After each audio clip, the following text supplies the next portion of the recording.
Hey, my 40th birthday is coming up, and I'm currently like boomeranging between existential dread and the most syrupy nostalgia for when I was younger. And I've been thinking a little about where I am now, but a lot about how I got here.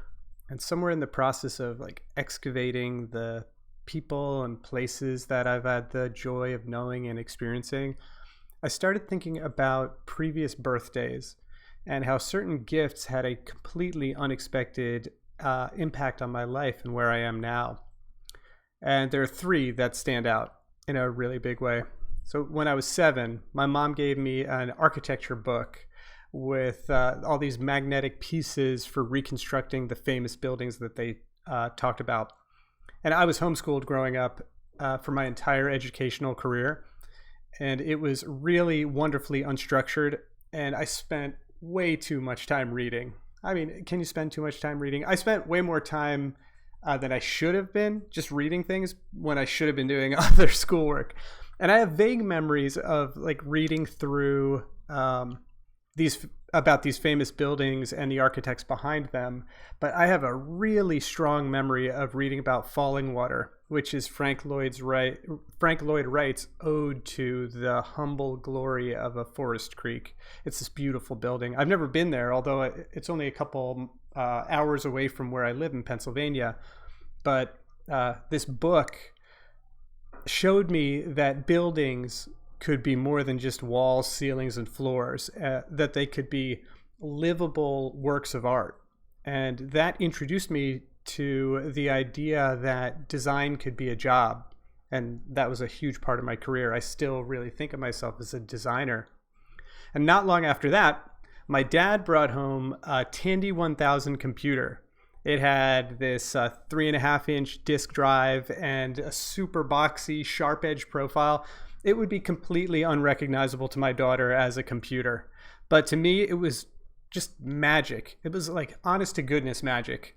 My dad loved technology, and he'd periodically come home with a pocket full of these 3.5-inch discs with handwritten titles that he'd picked up on the sneaker net. And just like with reading, I spent way too much time in front of that computer.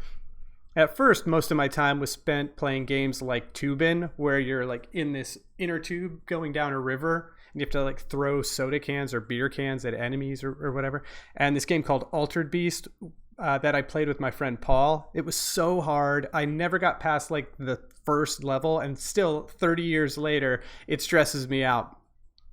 But before long, I wanted to start making games of my own. And I started out writing simple text-based adventures. And I guarantee you that they were terrible, but I remember feeling like the most elite hacker out there when something worked end to end that I put together. And so I moved on from there to taking out books from the library and just copying code, like writing the code page by page out of these books to make things like a simple visual billiards game. And what that computer taught me was that I could work magic if only I learned the magic words. You know, it was basic or something at the time, but it also taught me to love to tinker and figure things out. Then the last gift was a trip to Disney World that my mom took me on not long after my parents divorced. So I have a big family, and she packed my 4 sisters and 2 brothers into like this massive Econoline 15-passenger van that we had, and took us down across the Chesapeake Bay Bridge, which I still remember as like just blowing my mind because you're out in the middle with just on this bridge with water all around you.